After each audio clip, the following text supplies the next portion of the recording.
골로새서 2장입니다. 1절 3절.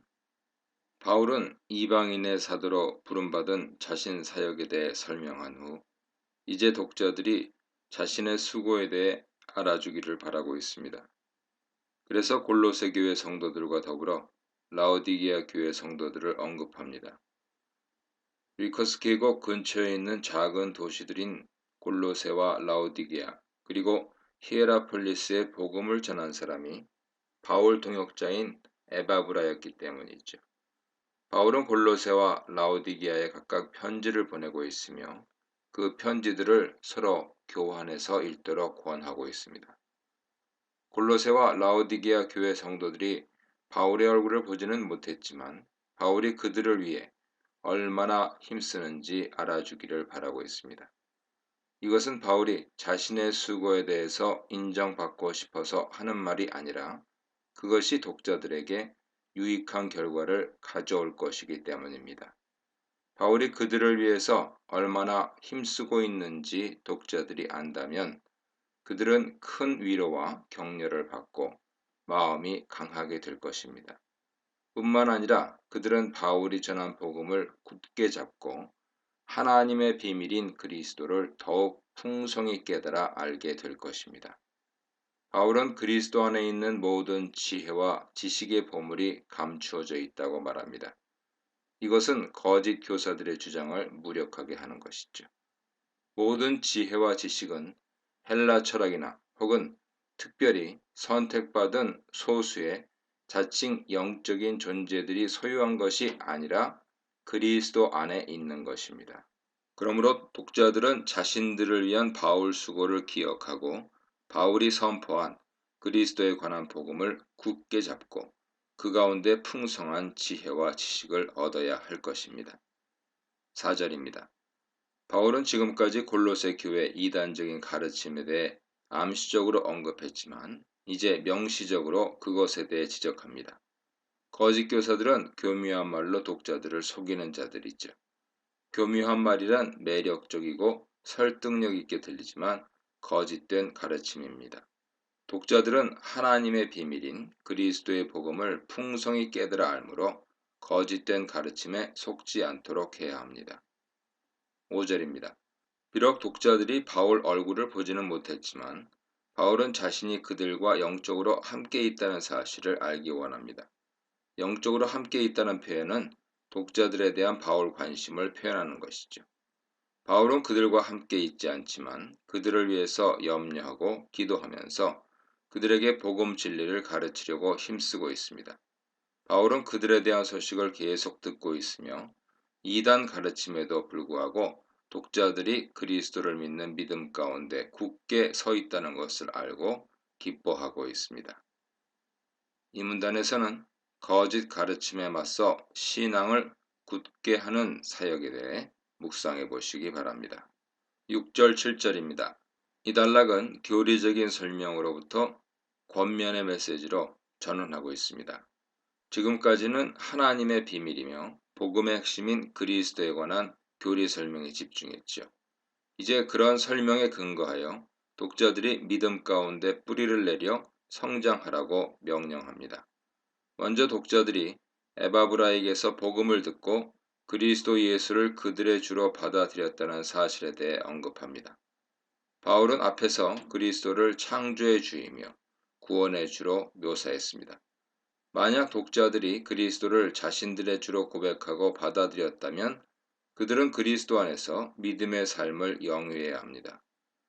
행하라 하는 명령은 걸어가다 라는 뜻인데 종종 동행하다 라는 뜻으로 번역되기도 합니다. 에녹은 하나님과 동행하다 죽음을 보지 않고 옮겨짐을 얻었고 노아와 아브라함과 같은 믿음의 위인들은 하나님과 동행한 사람들이죠. 독자들이 그리스도 안에서 행한다는 것은 그리스도와 동행하는 삶을 사는 것을 말합니다. 7절은 그리스도 안에서 행한다는 것이 무엇을 말하는 것인지 구체적으로 설명합니다. 바울은 4개의 분사를 통해 설명합니다. 뿌리를 받고 세움을 받으며 굳게 서서 넘치게 하라. 이 중에서 뿌리를 받고라는 것은 완료 분사이고 나머지는 모두 현재 분사죠. 독자들이 복음을 받아들이고 그리스도를 주로 받아들인 것은 과거의 사건이지만 그 안에서 성장하는 것은 현재 진행 사건임을 설명하고 있습니다. 먼저 독자들은 그리스도 안에서 뿌리를 받고 살아가는 자들입니다. 이것은 그들의 정체성을 드러내죠. 그들은 세상 철학이나 이단 가르침이 아니라 그리스도 복음의 뿌리를 내린 자들입니다. 세움을 받는다는 것은 건축 이미지를 빌려와 설명하는 것으로서 믿음의 견고함을 강조하는 것입니다. 독자들은 흔들리지 않는 견고한 믿음으로 성장해야 합니다. 굳게 서다라는 말은 인정받는 것을 말하죠. 법정에서 진실을 인정받듯 독자들은 하나님께 그들의 믿음을 인정받는 자가 되어야 합니다. 마지막으로 감사함을 넘치게 하라고 말합니다. 감사는 그리스도인의 삶의 특징입니다. 바울은 독자들로 인해 감사하고 있으며 또한 독자들도 감사가 넘치는 자들이 되기를 원하고 있습니다. 8절입니다. 바울은 이제 직접적으로 거짓 가르침에 대해 지적합니다. 지금까지는 복음 진리를 설명하면서 암시적으로 언급했지만 이제 본격적으로 거짓 가르침에 대해 비판하기 시작합니다. 바울은 거짓 가르침을 가리켜 철학과 헛된 속임수라고 규정하죠. 그러면 철학과 헛된 속임수란 무엇을 가리키는 것입니까? 바울은 이것을 다시 정의하면서 사람 전통과 세상의 영적인 세력에서 나온 것이라고 말합니다. 한글 성경은 세상 초등학문이라고 번역했는데 별로 좋은 번역은 아닙니다. 왜냐하면 세상 초등학문을 헛된 속임수라고 생각하기에는 어색하기 때문이죠. 철학을 세상 초등학문으로 규정하는 것은 좋은 번역이 아닙니다. 바울은 여기서 성도들을 속이는 거짓된 가르침의 기원을 두 가지로 소개하고 있습니다. 하나는 인간 전통에서 나온 지식체계로 철학이라고 부르는 것이죠. 다른 하나는 인간을 속이는 거짓된 영적 세력입니다. 바울은 독자들이 흑암 권세에서 건진받았다고 했는데 이 흑암 권세가 바로 우주의 기본 원리 혹은 우주의 타락한 영적 세력을 가리키는 것입니다. 아마 이것은 천사 숭배 사상과 관련된 것으로 헬라 신비 종교 영향을 받은 사상이라 생각됩니다. 골로새 교회 이단 가르침은 헬라 철학과 이방 신비 종교가 혼합된 사상에서 나온 것입니다. 바울은 그것을 가리켜 인간 전통과 속이는 영적 세력에서 나온 것이지 그리스도에게서 나온 것이 아니라고 단정합니다. 9절 10절입니다. 독자들이 철학과 헛된 속임수에 사로잡히지 말아야 하는 이유는 그들이 이미 그리스도 안에서 하나님의 신성으로 충만한 가운데 있기 때문이죠. 바울은 먼저 그리스도 안에 하나님의 모든 신성의 충만이 육신으로 거하신다고 말합니다. 그리스도는 육신으로 오셨지만 그냥 한 인간이 아니죠. 그 안에는 하나님의 모든 신성이 충만하게 거하십니다. 신성의 충만이 육신으로 거하신다는 표현에서 이단들의 주장이 무엇이었는지 짐작하게 합니다. 아마 그들은 영적인 세력인 천사들을 숭배하면서 육신으로 오신 그리스도에 대해서 잘못 이해하고 있었을 것입니다. 바울은 육신으로 오신 그리스도 안에 하나님의 모든 신성이 충만하다고 강조합니다. 더 나아가 그리스도뿐만 아니라 성도들도 그리스도 안에서 충만해졌다고 말합니다. 독자들이 무엇으로 충만해졌는지 설명하지는 않습니다. 그러나 그리스도 안에서 충만케 되었다는 것은 그리스도의 영으로 충만케 된 것임을 암시하죠. 만약 독자들이 성령으로 충만하다면 세상의 거짓된 영들에 속임당하거나 사로잡히지 않을 것입니다. 왜냐하면 그리스도는 모든 통치자와 권세자의 머리이시기 때문입니다. 독자들은 그들이 그리스도 안에서 어떤 존재인지 깨달아야 합니다. 그리스도 안에서 그들은 하나님의 모든 신적 능력과 은혜로 충만한 자들입니다. 11, 12절입니다. 독자들이 그리스도 안에서 충만케 되었다는 것은 그들이 더 이상 흑암 권세에 사로잡혀 있지 않고 그리스도 안에서 구속함을 받아 새로운 존재로 다시 태어나게 되었음을 의미합니다.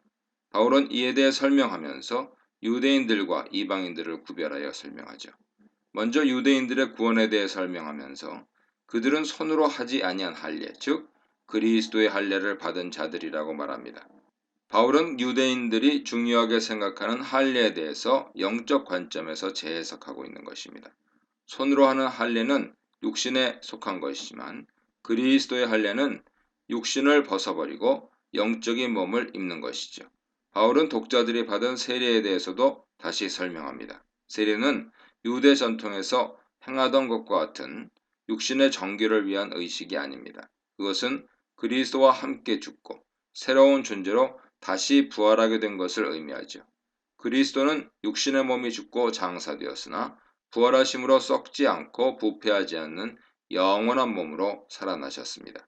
그리스도인들도 주 안에서 믿음으로 새롭게 거듭난 자들입니다. 13, 15절입니다. 바울은 그리스도 안에서 주어진 이방인들의 구원에 대해서도 설명합니다. 이방인들은 범죄와 육체의 무할례로 인해 영적으로 죽었던 자들이죠. 하나님은 그리스도 안에서 그들을 살리시고 그들의 모든 죄를 사하셨습니다. 하나님의 죄사함은 완전한 것이죠. 하나님은 그들의 죄를 용서하시면서 그들의 과거는 잊지 않겠다고 하지 않으십니다.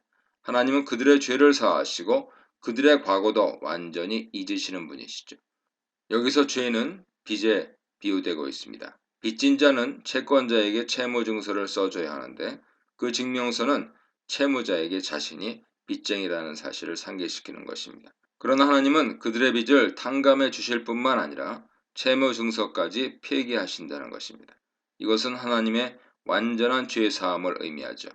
더 나아가 하나님은 이방인들의 죄를 사해 주실 뿐만 아니라 그들을 지금까지 사로잡고 있던 악한 세력과 권세들을 무력화시켜 더 이상 그들을 죄 아래 사로잡아 가지 못하게 하십니다.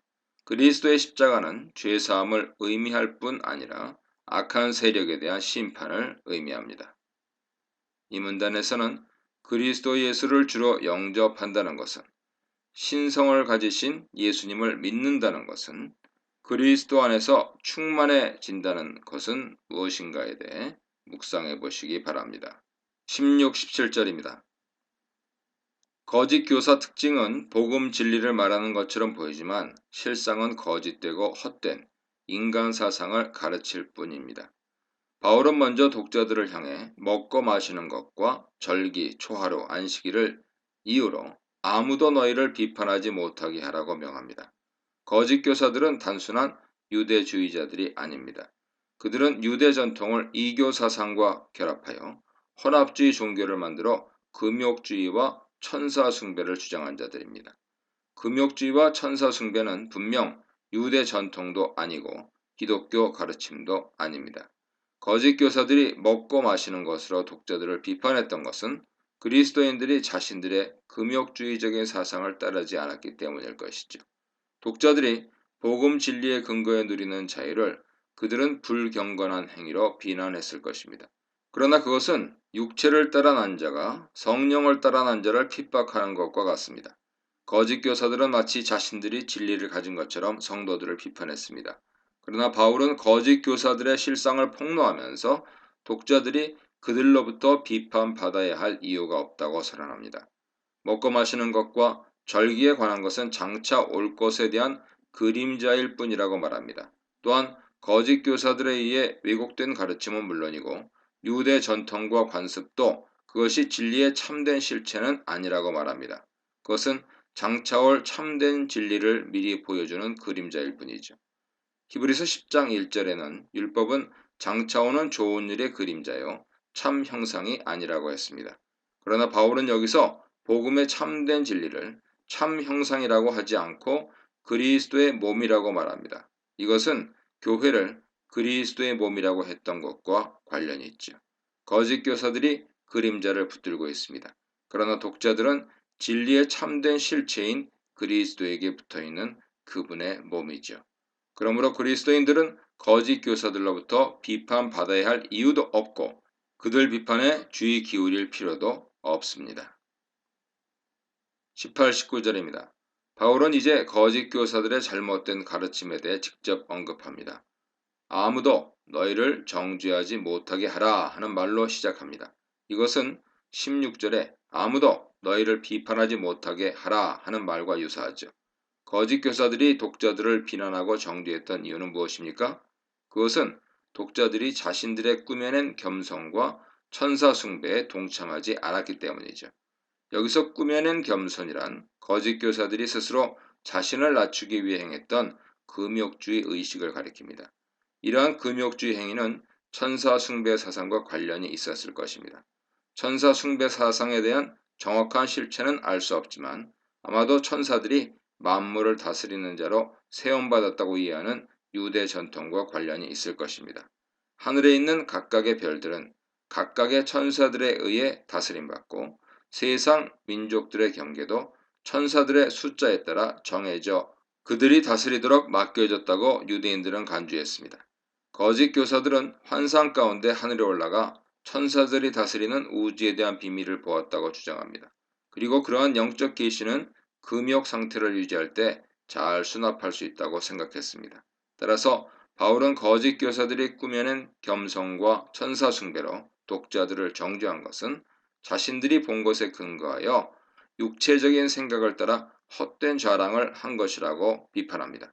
거짓 교사들은 자신들이 본 환상을 영적 계시라고 자랑했지만 그것은 사실 육체에 의한 헛된 자랑일 뿐이죠. 거짓 교사들이 그것을 자랑하고 있는 한 그들은 머리이신 그리스도를 붙들지 아니하는 것입니다. 육신으로 오신 그리스도를 붙들지 아니하는 것입니다. 만약 그들이 머리에 붙어 있지 않으면 어떻게 될 것입니까?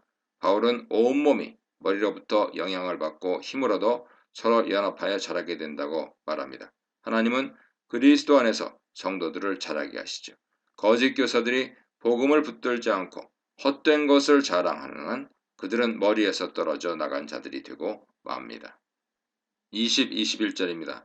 8절에서 언급했던 세상 초등학문에 대해 다시 언급합니다. 그러나 여기서도 초등학문이라는 표현보다 세상을 지배하는 영적 세력들이라는 뜻으로 이해하는 것이 합당합니다. 거짓 교사들이 섬겼던 천사들은 세상의 영적 세력에 해당할 것입니다. 너희가 세상의 초등학문으로부터 그리스도와 함께 죽었다는 것은 독자들이 그리스도 죽음에 연합하여 세상 흑암 권세에서 벗어났다는 것을 말하죠. 그리스도는 죽음으로 세상 통치자와 권세들을 무력화하셨습니다. 독자들은 그리스도의 죽음에 연합하여 세상 권세에 속박되었던 과거 존재는 죽었고 그의 부활하심에 연합하여 새로운 존재로 일으키심을 받았습니다. 그럼에도 불구하고 독자들 중에는 여전히 세상 영들에 속해 있는 것처럼 살아가는 자들이 있었습니다. 바울은 그러한 독자들에게 어찌하여 세상 영들의 가르침에 순종할 수 있느냐 반문합니다. 그러면 독자들이 어떤 측면에서 여전히 세상 규례에 순종하고 있습니까? 그들은 금욕주의적인 가르침에 동참하고 있었습니다. 붙잡지도 말고 맛보지도 말고 만지지도 말라는 것은 금욕주의자들의 주장이었습니다. 독자들은 이러한 금욕주의적인 가르침에 영향을 받고 있었습니다. 초대교회 성도들이 금욕주의적인 가르침에 많은 영향을 받았던 것은 분명합니다. 고린도전서 7장 보세요.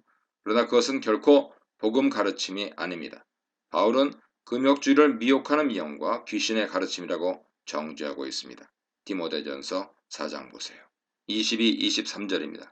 바울은 금욕주의 허구에 대해 설명합니다. 거짓 교사들은 자신들이 영적이고 천상 진리를 가지고 있다고 주장하지만 사실 그것은 잠시 있다 없어질 일시적인 것이며 사람의 명령과 가르침일 뿐입니다. 이 모든 것이 한때 쓰이고 없어지는 것이란 말은 금욕주의자들의 관심이 육체적이고 물질적인 것이 있으며 그것은 영원한 것이 아니라는 뜻입니다. 먹고 마시고 손으로 만질 수 있는 것들은 이 세상에 속한 것이며 하나님의 종말 심판에 모두 불타 사라질 것입니다. 그러므로 거짓 교사들의 금욕주의는 그들을 영적인 계시와 천상 지식으로 인도하는 것이 아니라 육체에 종속되도록 하는 것이죠. 바울은 금욕주의적인 가르침이 지혜 있는 가르침처럼 보일 수도 있다는 것을 인정합니다. 인간 전통과 가르침은 세상 관점에서 볼 때 상당히 매력적이고 논리적인 것이 될 수 있습니다. 그러나 그것은 하나님의 모든 신성으로 충만한 그리스도의 복음이 아닙니다. 그것은 스스로 자신에게 부과하는 자의적인 경건과 거짓된 겸손이며 몸을 괴롭게 하는 금욕주의자들의 고행일 뿐입니다. 이 모든 것은 육체적이고 자의적인 경건일 뿐 성도들을 거룩한 경건으로 인도하는 것이 아닙니다. 초대교회 교부들의 금욕주의적인 경건이나 수도원주의적 경건은 사실 헬라 철학에서 기인한 것이지 그리스도 복음 진리는 아닙니다. 바울은 금욕주의가 인간의 육신의 정욕을 금하는데 아무런 도움이 되지 않는다 단정합니다.